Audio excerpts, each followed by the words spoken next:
friends to Occultists Anonymous, sponsored by y'all. Thank you very much for your support, your ongoing subscribing and commenting. And yes, the answer was Oppenheimer. I don't remember if we mentioned that on the last episode, but yeah. And somebody got pinned. I can't remember who it was. Right. When we last left the Coven. Oh, wait, hang on. What am I doing? Sorry, I got ahead of myself. Thank you to Adele, Alice, Aiden, Al, Alexander, Alsred, Brenna, Buck, Chris, Doc, Emil, Ethan, Jeff, George, I'm the Real 06, James, Camo, Cat Feathers, Klaus, Live Love, Lesbian, Milo V3, Moku, Mozart D minor, Nexus, Lax, Nick, Other Guy, Perry, Foog, Polka Dot Hubris, Porter, Puppeteer, Riafio, Sean, Shaxara, Starfish, Taryn, Terry D, The Mastigos Queen, Thomas, Verhex, Vincent, Vortex Falcon, and Zoltan. Thank you all so much for your support. We appreciate our rep intro. Yeah. When we last left, the Coven decided that they were willing to give up 4 years cumulatively in order to see a large We're willing chunk. to do it individually as well. It just wasn't necessary. Yep. To see what happened and to know what happened to Jeremiah. Rather than, of course, getting the full 48 hours, let's grab the important stuff, which was 3 hours of suffering, which clearly was the tail end of quite a bit of suffering in this lonely, artificial nightmare plane, where Jeremiah was somehow able to use his perfected suffering in order to make cogs and gears to further build out this structure, one would assume.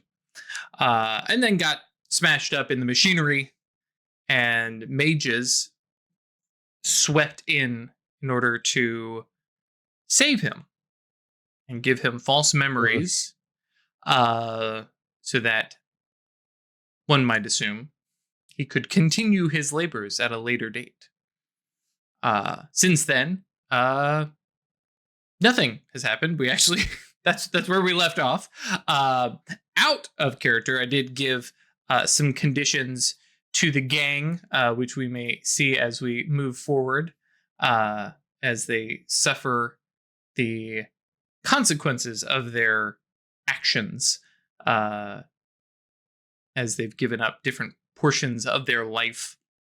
Actually, in a nice spread of the very first year, an early year, a mid-year, and then the final year. So we get to see all the,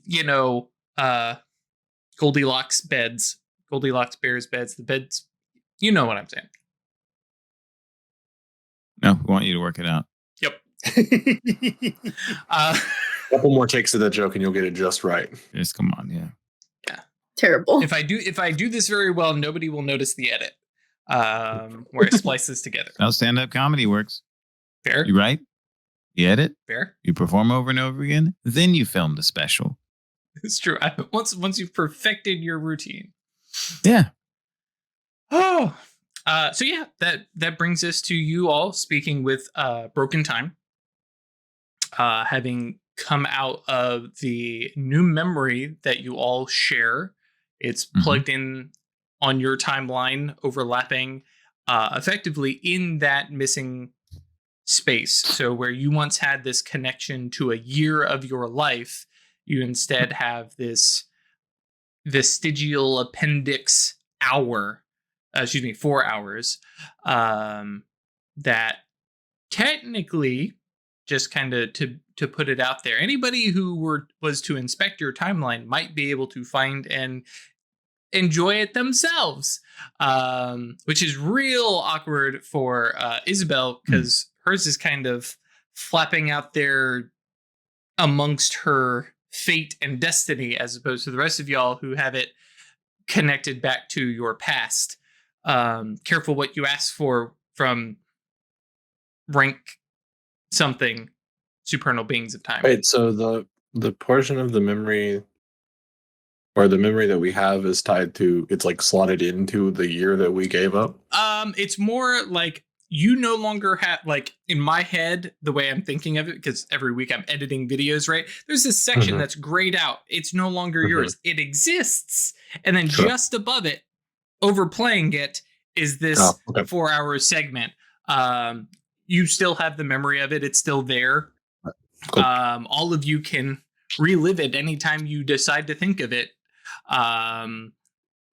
Memories will fade, but with mind, for instance, you can bring it back with wonderful recollection as you get to experience it all over again.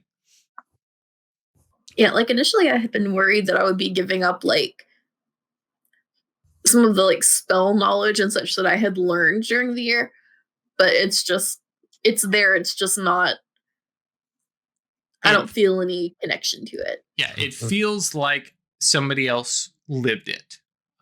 So the emotional context, to use the in-game term, the sympathetic connection to that time, you're no longer temporally connected to it. Yeah. I was worried it was like excised completely from my memory.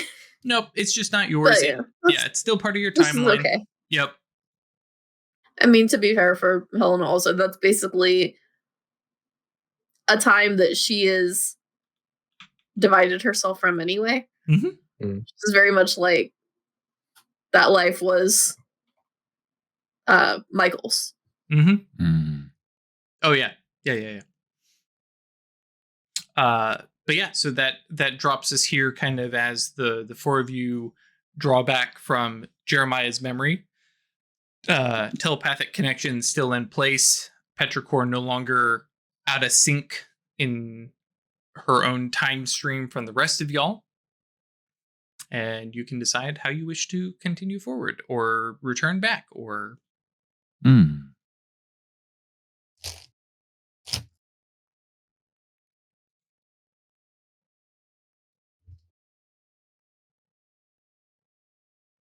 If anyone... Okay. Oh, wait. Petrichor would just sort of, if anyone has any other curiosities to satisfy, I'd recommend doing so quickly before we tire. Like the knots. And he says to Broken Time, I would make another bargain if you would have it. Theo, like, open mostly looks. What? But yeah, Broken Time just looks at you expectantly. That's your bargain, yeah. Yeah. So let's edit that. And he says, I would make another bargain alone if you would have it. I'm listening. And then, like But says,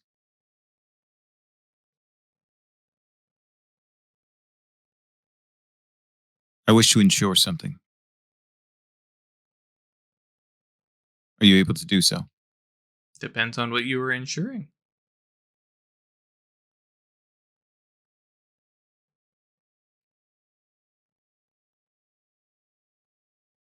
I wish to ensure I will make the right choice.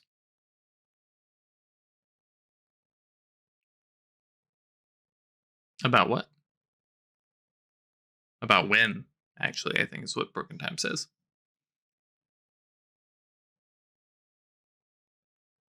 I wish to ensure that I will not choose to go to what could have been of me. I wish for that not to be an option.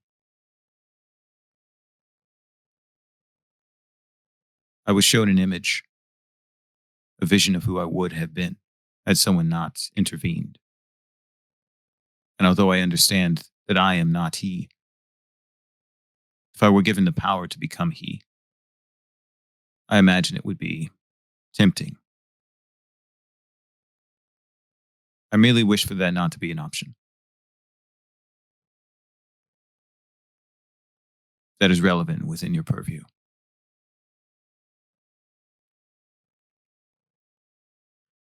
I am who I am now, regardless of how much power I attain. I do not want to be the person who chooses to abandon it in favor of something more polished, more ideal.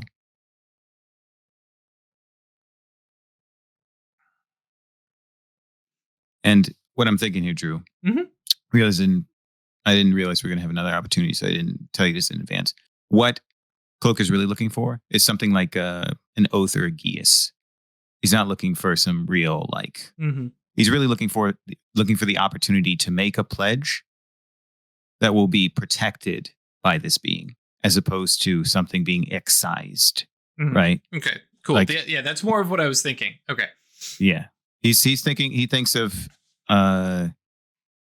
time beings in a very black and white way. Mhm. They are the arbiters of oaths. So he wants to make an oath that is protected by broken time. That regardless of how much power he attains, that is something he is making in view of a representation Mhm. of the supernal. Right. I get you. Yeah. So broken time looks, and I think even there's the head shake of the sand in the center, right? And says, no, I am a thing of time. Fate is, I'm going to say it this way. I don't know that broken time would say fate is so much more of a noodly thing than what I am interested in. I am in the realm of fact and action.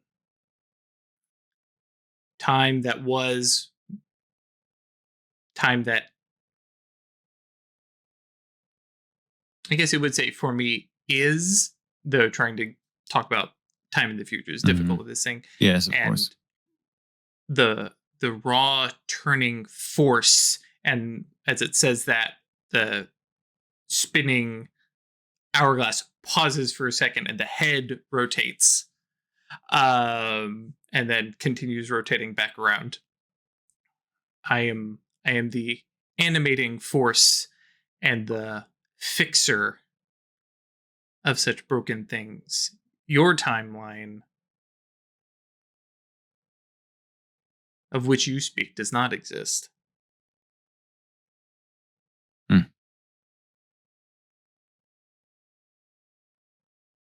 So my pledge would be moot. You would never return to the thing that you think you might have become. Oh boy, the tenses. But you wish to lay an oath, and looks to Petrichor. She is more capable of it than I. I think, right? You have you only have Fate 1. Okay. Not quite there yet. But even that's more than Broken Time has. I see.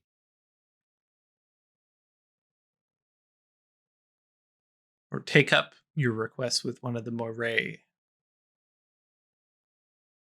But I doubt you would find them here. Fate enforces, maybe? But yeah. Yeah, a lot of the stuff you've seen here is what's the term? Is it the gross arcana? There's a term specifically for these supernal beings. Yeah, that's right. Gross is correct. Well, specifically for the beings. Oh, the term for the beings associated with the gross arcana? Yeah. And manifest. Yeah. So this is a lot of the manifest Physical things. Mm-hmm. That tie to the gross arcana, yes. But yeah, so you have seen very few specters or Moiray or hell, even cherubim. Seen plenty of seraphim, but I think you get this the telepathic equivalent of just like a hand on your back. And it's just okay. Nice. I don't know that you need an oath to not become that person. At least any other oaths. Because being a part of this coven and the oaths we've sworn to each other should serve those purposes. You get the telepath equivalent of satisfying inhalation. Yeah. Satisfied inhalation. Bluntly, I don't think you're capable of being that person anymore. And then physically turns to you, smiles, and says, "That is the most reassuring thing you have ever said to me." Great. To be fair, Petrichor, I don't know, does a lot of reassuring, unless it's the I got this. This ain't gonna be a problem. I think it's just in a different form usually, right? It's been tons of reassurance. Yeah. I mean, like we talked about that some episodes ago. There's the whole notion of the whole point of wanting to resolve conflict with him and tension was her way of communicating, which he wasn't capable of recognizing. Her way of communicating that she wanted the relationship to continue. In my head, I think Petrichor's reassurance is along the lines of "Shut up, you're fine." It's not quite like you're not bleeding, get back out there and go play again, but like it's close. Yeah, like get out of your own head, you're fine. Yeah. I think get out of your own head is probably Get your head out of your ass. there it is. It's not in my ass, it's in my belly button. Sure. Anyways, I think y'all just get this urge, like telepathic urge of just like, we got it. We have to move. We gotta be. I cannot just flap in place forever. Yeah, this is treading water against a whirlpool. Yeah. Okay. And Petrichor does like a bow that turns into honestly just like a front flip for a second, and just thanks Broken Time for their efforts. And they're bargaining. Before we're leaving. Sorry, go ahead. I mean, she starts to leave. Okay, cool. Legba realizes he has one question and his obsession requires him to ask this, which will be brief, quite brief. Have you seen at any point in all of the times you can see a point at which a mage of a different path can summon supernal beings that are not tied to the realm they are tied to? Yeah, I think it says such a thing has not happened where I can see it. Cloak opens his eyes wide. Dangle the carrot a little bit farther out. Yeah. Exactly. So you're saying there's a chance. Yes. He nods. So you guys begin the slow climb up through the storm, which It's like before it was this really nice, like circle. cool dive through and all the lightning. Oh, this is really cool. Now you're flying up and the lightning is zipping by. And of course, this is the part of the movie that gets skipped. Yeah. The lightning. It's probably exhausting too. It is, yeah. Which is the plus side is you guys dove straight down. So you know more or less Ahibahu's fortress should be more or less straight up. You have noticed things are moving. There is, the sense of, but it shouldn't be that far. You guys didn't spend too long here because it was dive and Petrichor was like, I'm not flying down there and brought Broken Time to you. So the return is much easier than my notes were written out. So yeah, it is. Also remember, Cloak put a spell on everybody so that they would have perfect cardinal orientation. And have the ability technically to teleport there. But I feel like y'all are enjoying, at least for the moment, the ability to Cloak's going to do it if we have to. Right. If anyone starts flagging, Petrichor can dose him with some life magic. That's true. True. But yeah, this I think is also where we have the like, oh yes, this is the time that we can reference back meta wise. We can have our flashback scene, right, where oh yes, we discussed this thing as we flapped upward through a storm for Perfect. honestly an hour, right? Yeah, Because this is Wow, this cool. depth of lightning that is not a concern to y'all. We have Petrichor's environmental shield. So it's just a physical challenge. But yes, breaking through the surface of the clouds as they thin out and become visible, and you can see the constellation, we'll say, of clouds that you can recognize as that's where Ahibahu's fortress is, which is a little bit farther away. So we have a little bit more flight time. But again, like Chris says, this is the part where we fast forward the movie and are able to fly in and land gently down into the courtyard.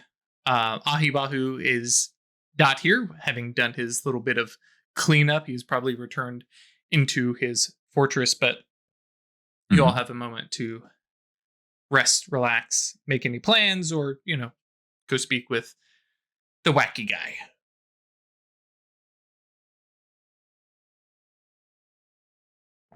As far as I am aware, just to plan wise, Helena owes help with a summoning. Yep. Yep, and the rest of y'all need to report in your findings.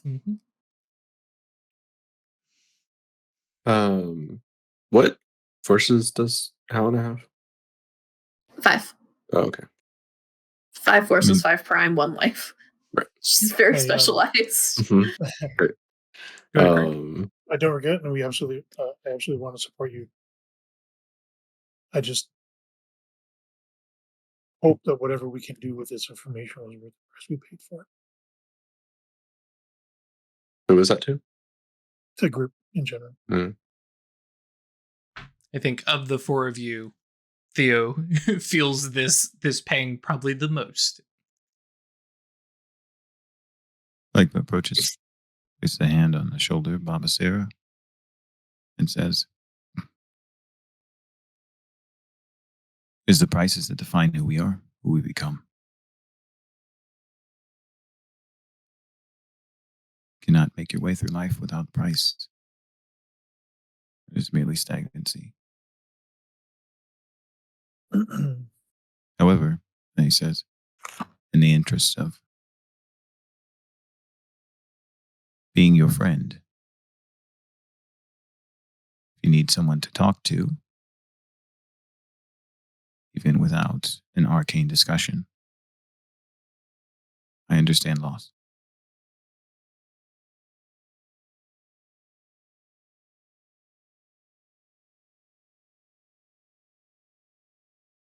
Yeah, I mean, it's different making a decision and facing the consequences that come. It's different to have it retroactively apply.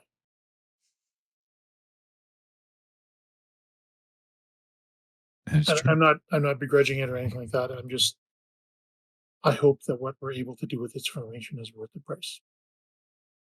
I think, Craig, this would probably be an appropriate time to do a resolve plus composure roll.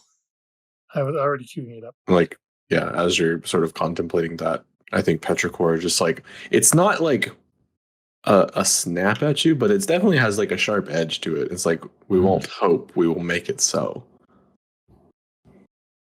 Cool. Yeah, exceptional success. No problem. You know what that means? Exceptional success and resolve composure. It was a breaking point. So Theo goes through a second awakening. Becomes transformative, restoring her timeline. Gigamoros. And gets extra arcanum dots. No, of course, we're in the maelstrom, so no, it's going to be a Moros or Brimos, the most upsetting thing ever. I'm in a Brimos, but I like death. What? Death Brimos. Yeah. An angel of death. Yes, sir. Good. I know that's our intention to do that. Just from here, I don't see the path to that solution. We're going to explore, of course, but Legba's eyes get wide. He says, "Do you remember the title, The Opener of Ways?" Yes. It's a long-term plan. We will get to where we're meant to be. All right. Yeah. I mean, it'll happen. Let's go do our chores. Like what Legba said just undercut Petrichor's feelings. Oh, I wasn't intending to do that, Chris. I hope you didn't. No. Like Okay. because of my condition. Oh, Right. Oh, that's right. Oh, yeah, I wasn't even thinking about that. Okay, cool. Because I'm the only one that has a dangling Yes, Problem. that's right. Yes, problem, Yeah, right? yeah. And so it's like, Totally. I mean, yeah, we'll work on it. It's fine. Yeah. That's right. We'll get there. I'm not going to It's think fine. about it too hard. Every problem we've ever have come up against, we've solved. So like, there's no reason to assume we won't solve this one. Do I know how we'll do it? No, but I'm confident. Love it. So you all head inside. You know, it's Hey. also funny if he had asked. Well, maybe he would know. But if he had asked Legba and Baba Sarah to help with the summoning as well, not the actual ritual procedure, but just being present, Mm-hmm. that would also help him because of fluent high speech. So Mhm.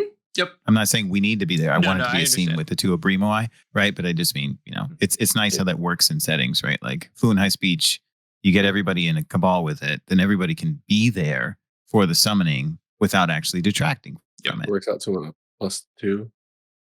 Yeah, it would be a +2. Yeah, and for that, both and of that us being there. +2. Yep. Yeah, Because it's Cool. +3 and then -1.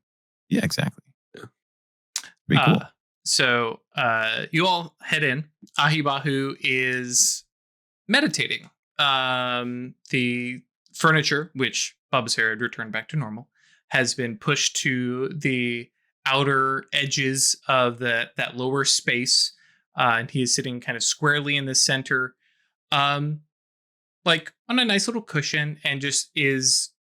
He doesn't have his hands on his knees chanting or anything like that, but just seems to be just deep in his thoughts, potentially into his Oneros even. There's no way to quite read that from right here, just at a mundane glance. But doesn't seem to recognize your arrivals. You will respectfully wait. Sure. Needs an attainment. Yeah, you just do this real easy, man. Yeah. What a damn amateur. Sculpt your soul so you can do it. So Baba Sarah like taking a seat on the couch or something like that. Everybody else just kind of waiting. Okay. Yeah, stand awkwardly looming. No, Sure. we're going to sit politely, be people. Yep. So it's 30 minutes or so, and he kind of takes his big inhale and exhale and kind of seems to come out from it and looks about, and you see like he's held himself with very kind of control and stuff like that. The utter mortification that he has, and he sees, and he's like, I humbly apologize. I forgot I had guests. I would not have. I'm sorry. I'm glad. And like looks at Baba Sarah. It's like, okay, good. You made yourselves comfortable. There is nothing for you to apologize for. Thank you. Yes, great. And stands up and like dusts himself off and like has that I don't know what to do with my hands, and then remembers what you had gone down to do and says, "Did you accomplish your task?" Yes. Amazing. And then like runs off into a door you have not seen him open previously, but it leads down. You can see and hear the steps that lead down, and there is a warm light that's coming up from below. And then he returns with straight up ye olde scroll, like on rollers, right? Sets it down on the coffee table and unrolls to the blank section and busts out from a sleeve a little pen nib, and he's like, Okay, go. Real quick, Mm-hmm. when he opens that door, Mm-hmm. I just very quickly tell Lightbow to tell me what he sees. Sure. Legba sees the same thing he has seen since he arrived at this fortress. What his two eyes can see in front of him. It's the same issue. He's Bob is He's saying portals, for some reason, my outward and inward eye is not crossing liminal thresholds within the keep. Oh, yeah. So okay. Legba was not able to. At least the attainment isn't correct for some reason Yeah. penetrating through. He hasn't tried to cast a spell to do it. I see. But yeah, okay. I must have missed that detail. Yeah, it was but- a minor Yeah, detail, when we just with were the window, flying so in, it was just it a was window. mentioned that we can't see. We could only see what the windows could see. Though this is a very good time to bring it up in character that Legba's like, Yes. I can't actually do that in here. Yeah, he says, It's an open door. something prevents me from seeing past the threshold.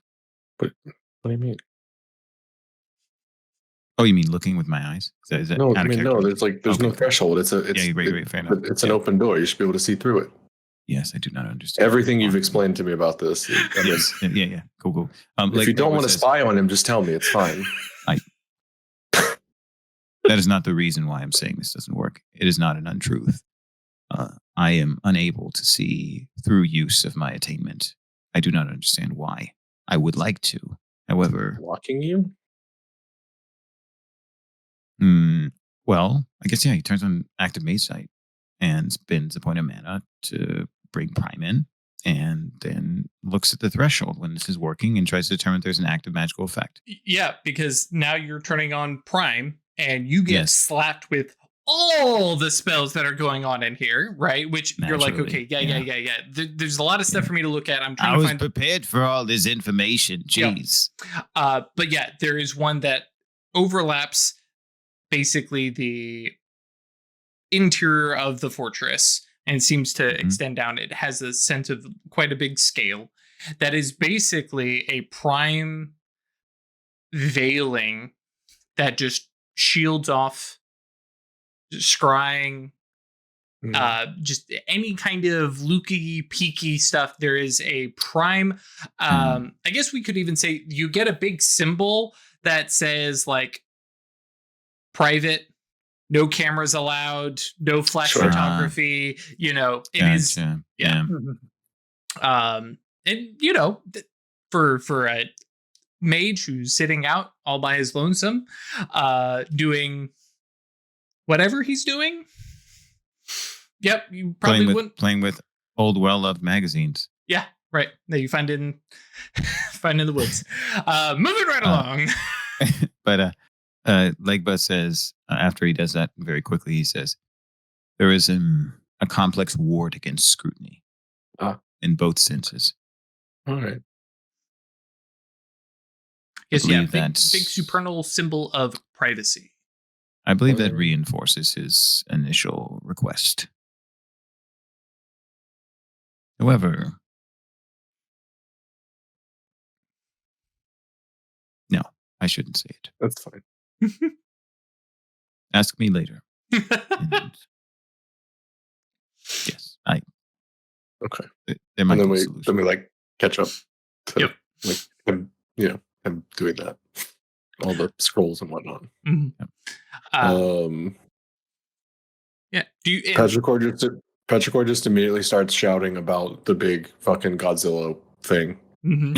Okay. Yeah, that's right. And notably, he nods and he goes, "Okay, yes. So which one?" And he's asking detail. He's like, "Can you describe it?" No, more detail. Okay, yes, that is one I have seen, but there are several Godzilla kaiju size, and shaped things, but very clear based off his questions and stuff like that. It's like, oh, did it have red spines with green dots or green spines with red stripes? Right? It's like It actually was made of metal. right, yeah, like.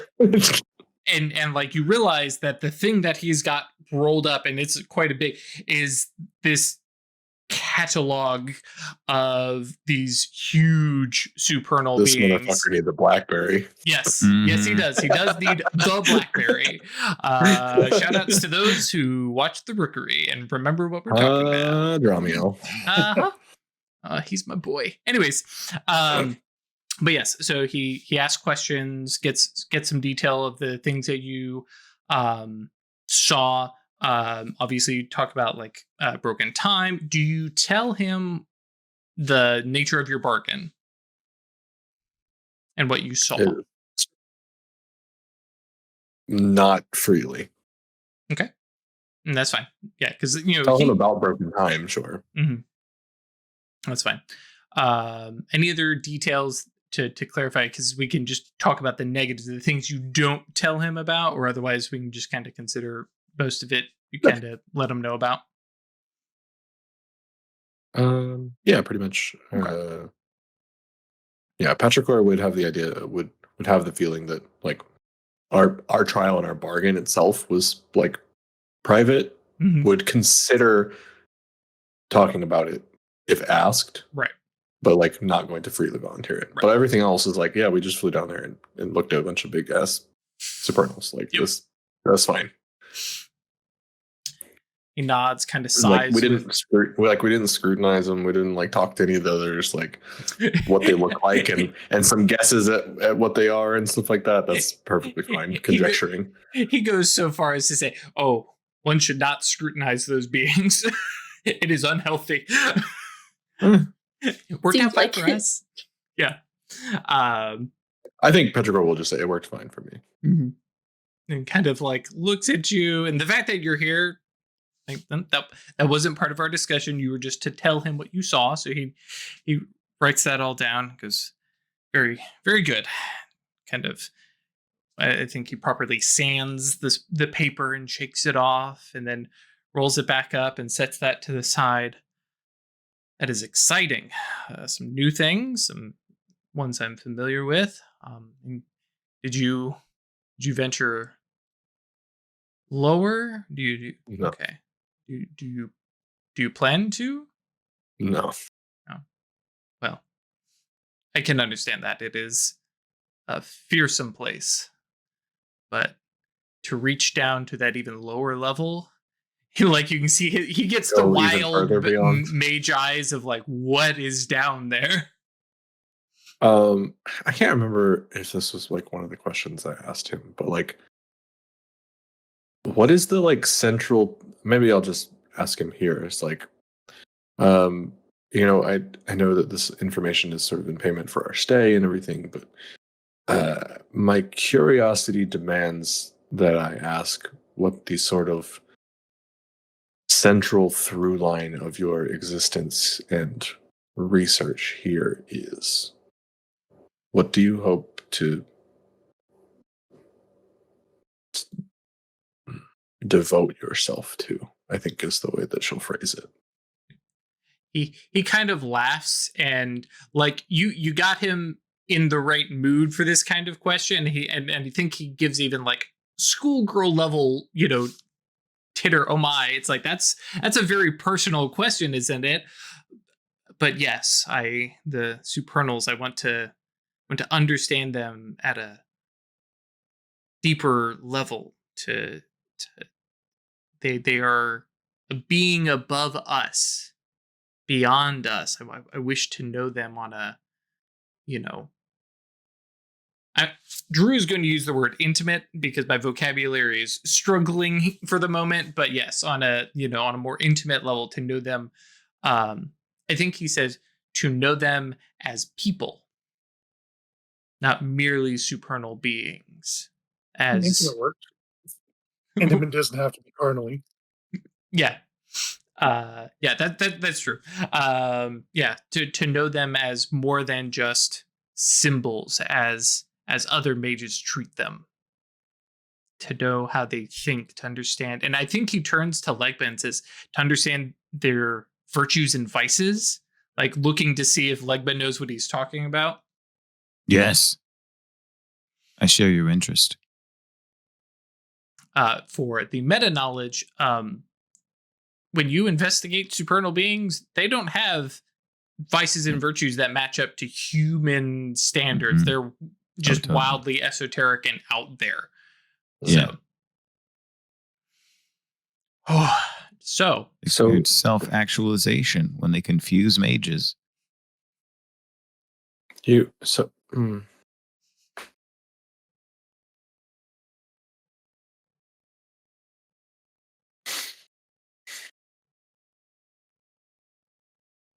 I shall trust that your thousands of years of research into this has given you more clarity on it than I possess offhandedly. he nods with a smile. Which is the and like, polite way of saying this doesn't make any fucking sense and you've wasted your time here. I hope that eventually you prove successful. I do too. Which actually, speaking of, since you are here and it seems available, would you be available to help me summon the cherubim? Sure. Like, I'm thinking, out of character. We're not like too tired for that, right? That doesn't have any. No, it's going to be a process, especially since he's talking about something with a higher rank, so you're going to need more successes. But it's it's going to take a little bit. You might want to get a little bit of drink water. He's probably got a pretty rad ass summoning circle. So yes. Okay. Well, yeah. Yeah, so and he's polite enough to you did just land, so he lets you rest and get something to drink. Does anybody want food? He asks. Yes, thank you. So he rises and gets out that platter, and this is another, we'll say, tasting of different elements, and brings them out for you all and sets it down, and then when Helena signals that she's ready, he motions towards the basement to come down and join him. Okay. Well, And then I will follow him. Cool. And then turns to the excuse me, not the basement, upstairs. Sorry, summoning upstairs because the basement is tempting. Yes. So walks with you upstairs to the bedchamber, which you discover is basically a summoning circle, and there is a cot in the corner. Yes, his priorities. Yeah. And as Chris put it, it is a dope ass summoning circle. There are runes and a lot of this stuff that even back in New York that you would have done, painting murals on the walls and stuff like that. But this has got floating, burning symbols of fire that say fire.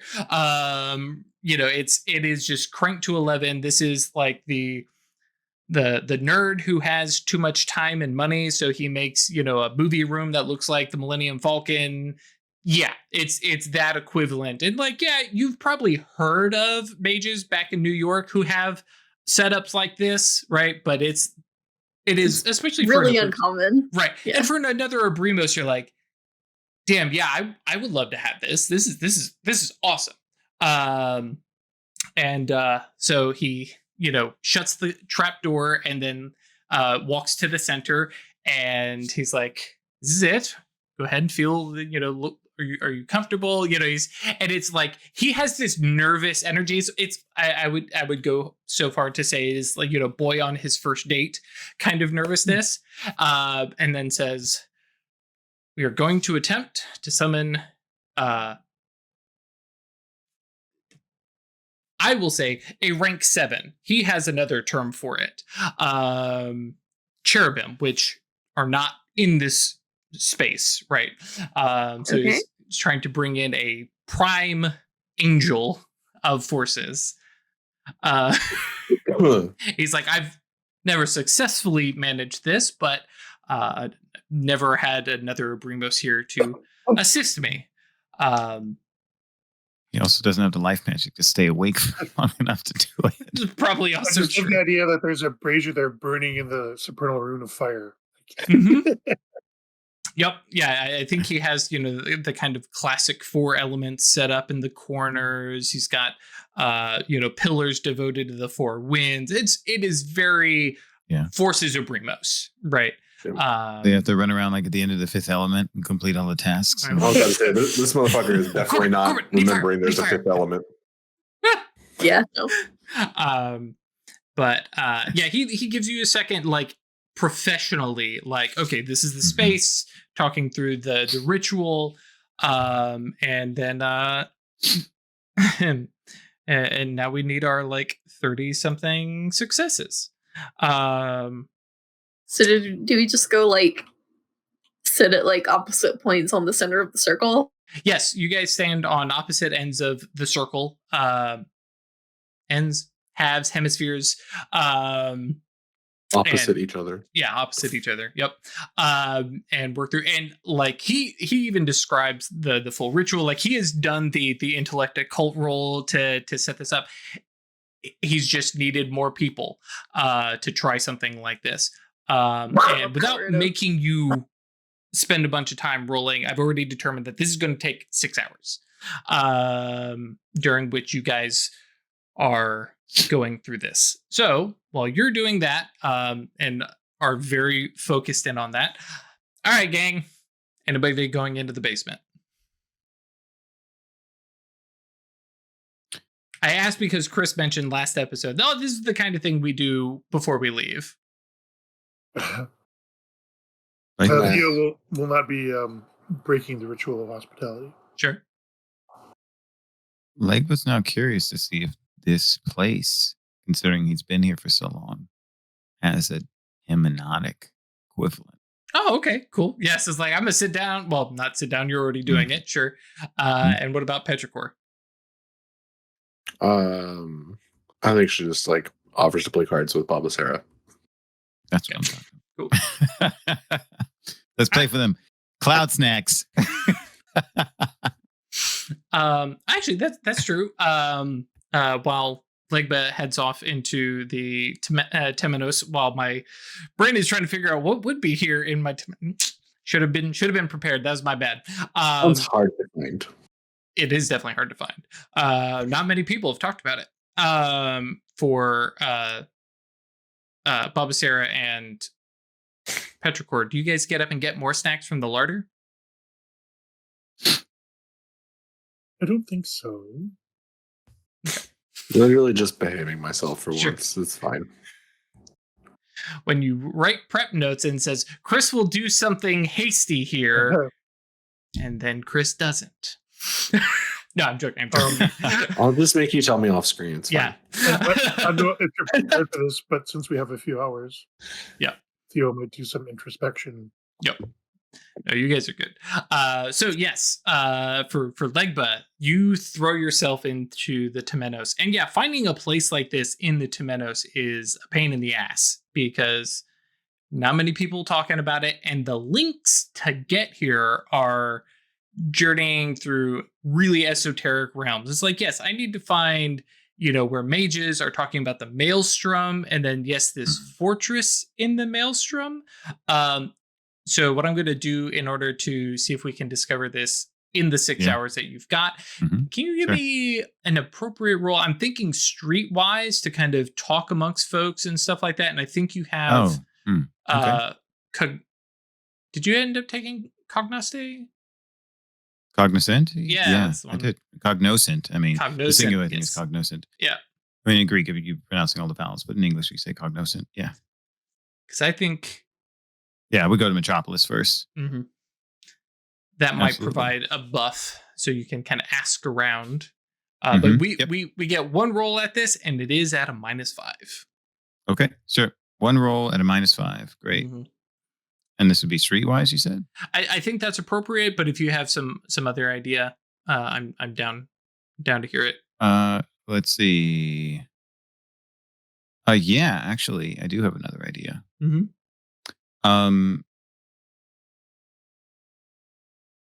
I would ask to use either expression or occult, because what he's trying to do... Occult totally makes sense for me. Okay, perfect. And occult, yeah. Yep. If that's okay. Great. And let's see. I'm rolling power plus occult. Oh, that would be true. Yes.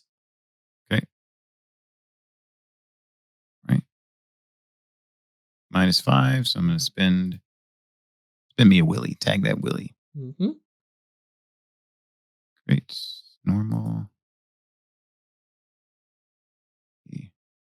Oh, this is a good time for professional training. I am not going to use the will to add dice. Instead, I'm going to use the will to make it a road action. Mm-hmm. Professional training, so good.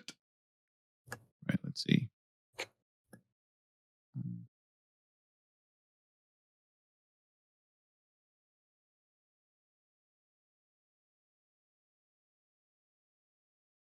Wait.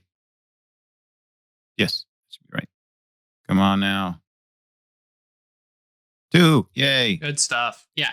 So, yeah, you do eventually find a place that represents this, and it is a dark place. Ooh, cool.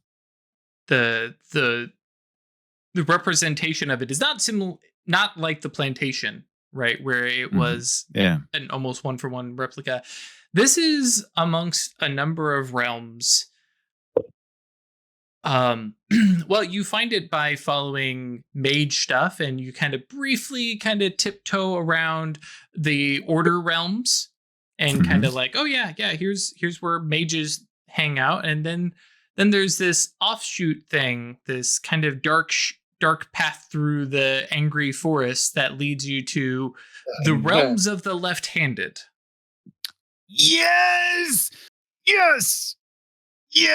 This has been said. Oh, like we had such a curiosity. Exactly. Where is this guy? Is he sinner? Is he, is he nice? He's doing some real bad stuff. Way out to the left. Oh, okay, cool. This is definitely a moment of Legba being like, ooh. So at about hour 4, we'll say, Legba finds the Tower of the Supernal Eater.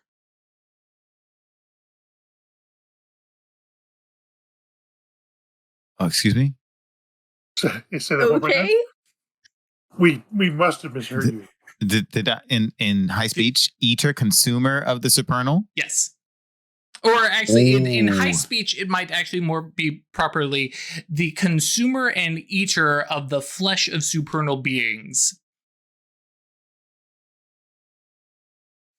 He did us a Wendigo. He did us a damn Wendigo. He did you a Wendigo. He did a Wendigo. I knew it. Listen, I'm going to make a brief aside just because it's hilarious and it's important. So in a previous campaign, in a totally different setting, there's a GM who's very tricky. And he tricked us by getting us into a situation. We were trying to investigate these cannibals. Turns out the guy we were going into a room, he feeds us some food, and he turns out to be cannibals. So our characters had to eat the food. And we're like, oh, okay, fool me once, right? You'll never do this again. He tried to do it again in a totally different setting, in a different campaign with a pre-written adventure, and he didn't realize he had did this to us 5 years before. So we were all super suspicious about it. And he was like, why would you even suspect that this guy would do this? And we were like, we suspect that you would do this. We suspect you. And he's like, well, okay, but that's written in the adventure. It has to happen. Yeah. But anyway. That's great. So yeah, Legba's like, oh my gosh. He feels violated that this guy has served him the flesh of supernals. He's also then, of course, simultaneously intrigued that how is he able to produce this food that way? And now he feels a sense of frustration that he has sworn, to abide by the rules of hospitality. And I'm up there helping him summon a real big one. And Chris's expression says, I don't know about how much I care about those rights anymore. Yeah. So at hour 4, Legba has this realization. Yes. Go ahead. I want to fill everybody in, of course. Mm-hmm. So, but Chris was about to say something. So I was just saying, we just gotta say, hey, we're leaving, and then we step out. And then we come back. We're not guests anymore. Dorian. So Legba sees this, and then he's standing there. He wants to investigate it more. This is the first thing he's going to do. He's going to take a step away to try and, do what he has done sometimes before. Put himself in a position where he kind of fades into the background. You know what I mean? Mhm. And then he's going to shift into himself Mhm. in the material. And he looks at both Babasair and Petrichor. Who are and innocently telepathically- playing cards. Yes. And he says, there is something we must discuss immediately. So we're playing cards, snacking on little fire bites. You must stop eating your food. You must not eat anymore. Okay. Okay. Like the nods. Continues once you've done that. chewing. He says.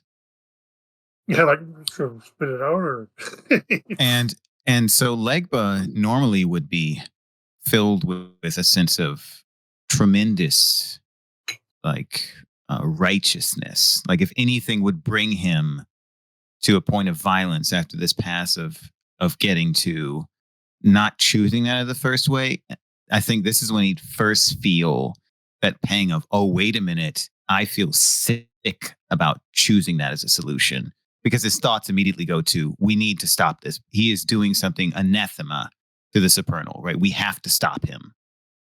Not in the Diamond Order sense of, Celesti, right? But he's doing something so horrific, right? We have to stop this person. We're here. So he feels that. So I'm just adding that to the narrative. And then to bring everybody in, right? Where Legba says to him, he says, I would have you see something. It is in the Temenos. You can either see it yourself or you can see it through my eyes. However, I have found this place in the Temenos, and I have learned its name. Its name is the Tower of the Eater and Consumer of the Flesh of Supernals. That food is made from the bodies of supernal beings. I Yes. love that Craig is The name eating is- right now too. so there's the Temena representation of something isn't necessarily the whole truth. It's just the mental picture, And the thing It people is how talk he about. thinks of it. right? It was hard to find this place. There are few who know of or talk of this. Yes, perhaps this is some elaborate rumor. Or maybe it's aspirational rather than factual. Well, I for it just to think have it- any, There isn't a one-to-one correspondence between the Temenos. I'm studying He all not- the food. he nods. He nods to Baba Sarah, and in the same way, he's not offended by the question, right? But he says, "The reason why I feel so bristled is that things acquire temenotic significance once they've crossed a certain threshold of thought. There needs to be an amount of thoughts that happen about them over time for them to retain some core identity. And those thoughts will change them. Those thoughts need to be consistent for these places to have this consistent identity. And if he is the one primarily thinking of this place, and his thoughts are constantly bolstering its presence in the Temenos, it means that he thinks of this place as the tower of the one who eats the flesh of supernal beings. We'll jump in here and point out that the Sure. Temenos is specifically when people discuss things, not necessarily Oh, okay, thoughts. fair enough. Right. All But, right, yeah, fair, it is- fair enough. It is still The a good discussion point. of it. Okay, Yeah. Like is just trying to point out that the conversation about it is consistent enough that this is its representation in the Temenos. He's not asserting that he has seen inside and there are any Goche that are doing this, right? But he's just saying, well, look, that is true. He says, Bob said, look, that is true, right? Yes. There can be some disconnect between what's actually happening and how something is represented, but considering the fact that the identity is so consistent here and there's limited amount of conversation about it, it implies to him Sure. that is more trustworthy than something that is talked about more. So, Chris, you said you were studying the food, busting out the Give me that gnosis plus life. I imagine. What I'm talking about. Yep. I'm gonna look at this. It was Wait a really minute. tasty You saying- before. You saying some problem? Let me take a look. Yeah, I mean, like, I looked at it with life, but I guess only a cursory glance before, right? Yeah. I mean, and again, it is food.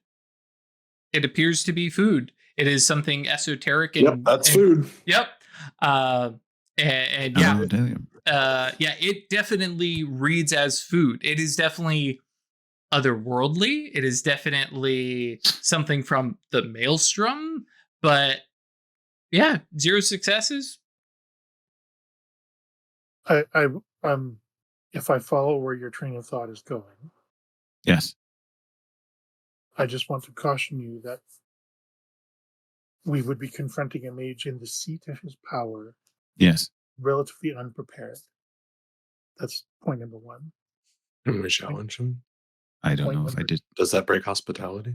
Point number two is the ritual hospitality is a thing, and we violate that at our peril. Indeed.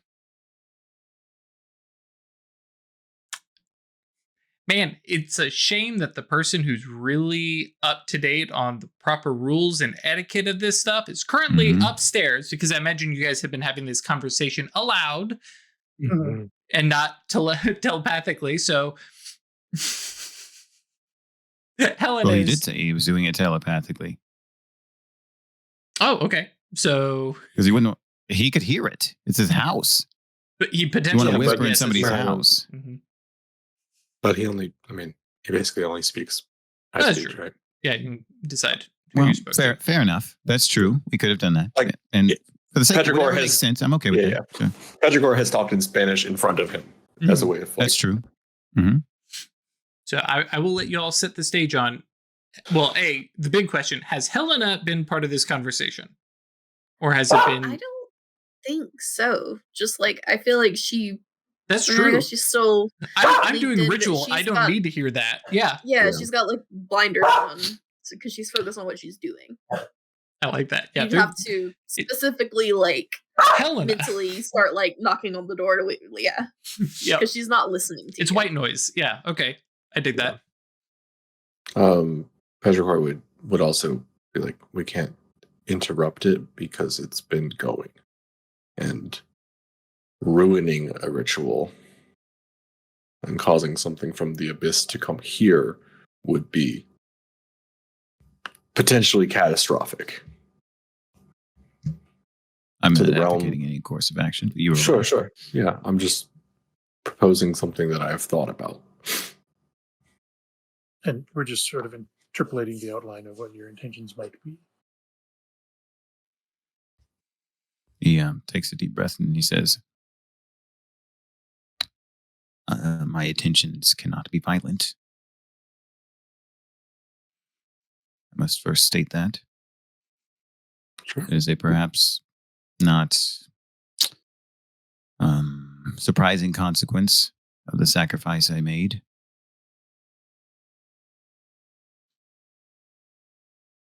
It is not something I feel myself capable of again. No, he wouldn't say again. He says any longer. Without What are the limits of violence to you, though? force of will. That remains to be explored. Is it dual violence? You mean the dual arcane? Suppose not. Contest of skill. Yeah.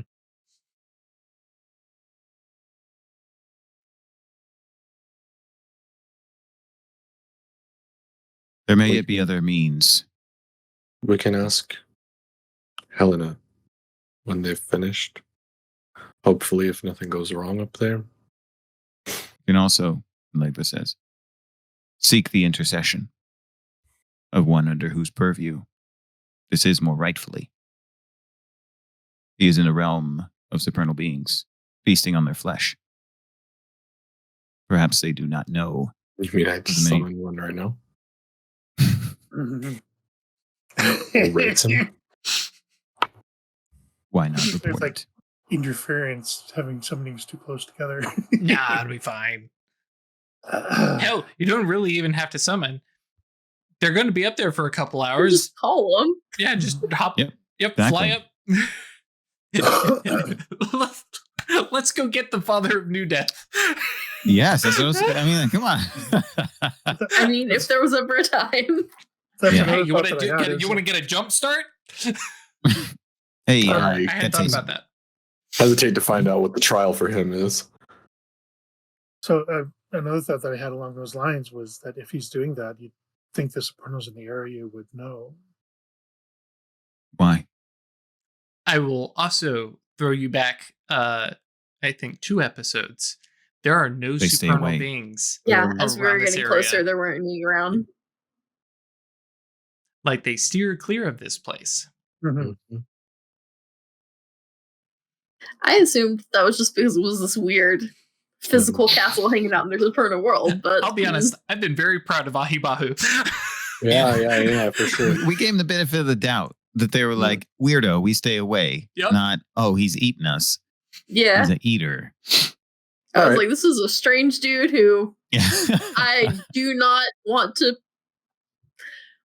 really have much to do with. Hi, fellow, and I'm gonna go.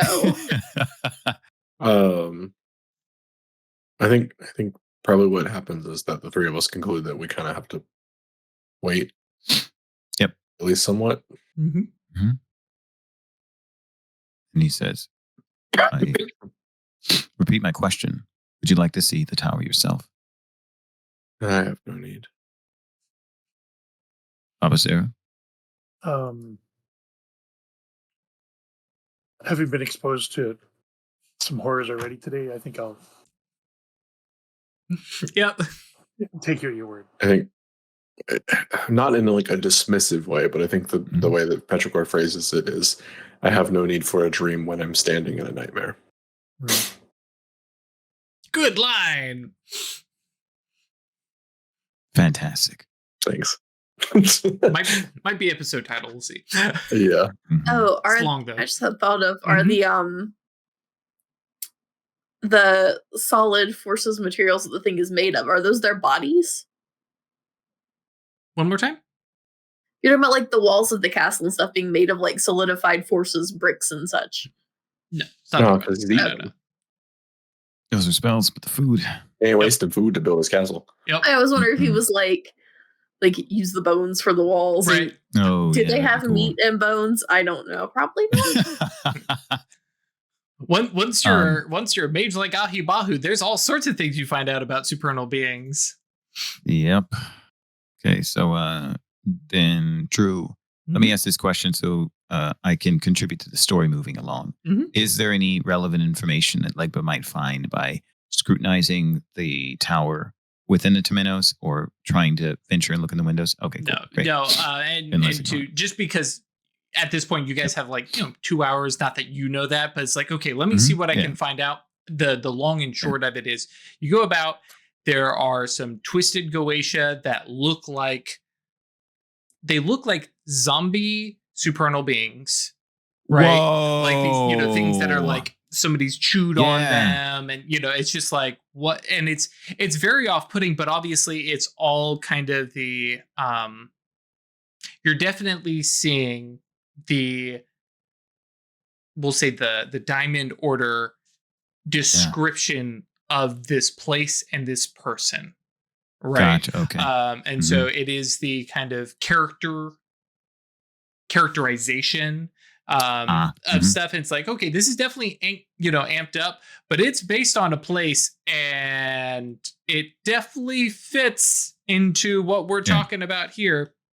But yeah, it is more or less the legacy, we'll say, similar to many legacies having a Temenic representation. That's Yes. this. And it's just been Gotcha. the perspective at the outside looking in. Okay. Interesting. Do we want to let you get to the scene with the summoning, and then we'll figure out, like, we can off screen backfill what we decided to do and stuff? Yeah. Awesome. Because fortunately, the summoning goes off without a hitch. Save for True. you get to Bookmark. I do want to make a roll to see if Legba can scrutinize the food with Prime. Okay, go ahead. You just drop that. I don't need to do that now. Yeah, you can just drop it in the chat real quick, and we can come back around to it later. Cool. Great, thanks. That way we don't forget. Cool. Yeah, Helena, for you, it's textbook. No, it's a step above that. This is illuminated manuscript level of ritual. This has been perfected over time. It's artistic, even. And you go through, and as you near the end of the ritual, because you feel that power building, you're like, this is actually going to work. And there is that, at least within the Occultist Anonymous cinematic universe, that buildup of energy, and then the snap wherein something would appear. This is more of, instead of just a snap happening, this is this long, wrenching twist. And you can actually see a whole opening in existence, limbed with, this beautiful light, and like the aether is just kind of pouring out in all directions out of this hole in space. And then it snaps back closed, with nothing stepping from it. You and Ahibahu kind of fall, stagger, however, I don't know. Actually, Helena seems kind of the kind to be like, yep, okay. And have herself. Ahibahu definitely falls to his knees, both from the physical exertion, but also the emotional of, it didn't work. And like, there's this just like tired, aching, just on his knees. Thank you for your assistance. I will need to try again. I will need to formulate this again. We're so close. It opens, and then nothing comes forth at my summoning. Maybe we need more of our brethren, more to get them to come when called. I don't understand. Will it fit through? Is the opening not large enough to allow it through? I mean, potentially. What is size to them, but it is, and like, kind of like wearily pulls himself up, and how many sopranos can dance on the head of a pin? Correct. Yes. So yeah, I'm just thinking of like, for an immensely powerful being, even if it's not very big, to pull that energy through. Right. Yeah, and and I think he's right there. Yeah, and like goes to the cot and pulls out this book, and opens it and starts jotting down notes. And you guys have a lovely conversation about like potential options to try in the future. Would more Obrimos be necessary? Would use, maybe we should introduce additional soul stones, because this place is actually, it's a verge, right? Because it's an emanation realm. This is a perfect place to summon stuff, but maybe we need soul stones to help, and you guys have like a lovely little like 30-minute conversation as you kind of discuss all the ways to make this work. Yeah, because it was so close. He thanks you, shuts the book, and kind of like he's sitting on the cot and kind of leans back against the stormy wall there, and says, I'm going to rest a minute, and then like kind of looks, and like I said, I imagine Helena is like, yeah, I was worn out, but I used to do like 30-mile hikes, whatever. I'm an adamantine arrow. Like this is nothing. And he motions, is like, you can join everybody else. I'm sure we'll have another meal soon, but for now I need to rest. Of course. I'll just very politely leave, because I would also like to sit down, but right, there's literally no place to sit unless you want to sit on stone floor. I don't want to. Yep. So you come down. It's just like, we were so close, and it just didn't quite make it. That's actually good news. Why? Boom. And that's where it ends. Yeah, as y'all get Helena, gotta figure out what scene Helena comes down to. Yep. Yeah, because I'm imagining like, all right, Helena, very quickly we need to know everything about the rules of hospitality and what we can get away with and what we can't. what has happened. Good stuff. And John Paul Cloak just knocking out the park with 7 successes. So yeah, we'll get a good look With at 6 mana, that would have been up through opacity 4. Yep. Yeah, quite a good look at the With a 6 supernal success. being food. So we'll discuss that as well. Overspending. What was that? It's overspending. Yeah, because overspending. Yeah, with exceptional success. We'll discuss it. But you We'll- said okay. Yeah, we'll Because discuss 6 it or in a minute. 7 would be 13. Yeah. Well, wait till game's on. Sure. But yeah, we'll figure out the food stuff. We'll figure out how you guys plan to deal with your host. My question is, the host was not entirely truthful about what was going on. Does that nullify Yep. questions to ask? I Helena, feel like legally. feeding us supernals Yep. Yeah. is kind of a big violation. Yep. Mm-hmm. Yeah, but check with your local mage lawyer. If you don't have a copy of the Mhm. Lex Magica on you, call 1-800-DRIFTER. He will help you out. So We yes, can go into Metropolis. I mean, that's another That option. works as a phone number. it Yeah, does. I did the same math in my head too. Yep. But yes, thank you all for joining us and the series of terrible episodes that I've inflicted upon my players. The throwback to when Ash said, "Oh, Ahibahu, he's weird, but I kind of like him," and I'm like, "Great, terrific. That's going to make this even better." If you want to join us on Discord and talk about how much Seers suck or how weird Ahibahu is, that's www.eatinto.space. And come hang out and chat with us. Use them spoiler tags so you don't give anything away. And if you want to support us on Patreon, that's www.staylucky.club, where you can support us monetarily, put us towards character art, stuff like that. Maybe I should get an Ahibahu character. Just so we can throw I mean, he darts has at him. like an interesting design. Yep. Anyways, He's a cool character, but a very bad person. very bad person. Yes, you can do both. Similar. Yeah, maybe that's what we'll do. We'll call it Bren. Bren, do you want to do our rogues gallery? We'll bust out Abaddon. We'll bust out Ahibahu. I love to see Abaddon's bug guys. Mm-hmm. Ooh, Archmage Rilla. Yeah, I don't know. We'll see. Otherwise, we'll see y'all next episode. Oh, check out Witch Lake. It's not in the playlist. So good. Go check out Witch Lake. We had It's so good. lot of good time checking that out, and we were excited So to play it eventually. So excited. We have so many things on So our excited. So excited. Bye for now.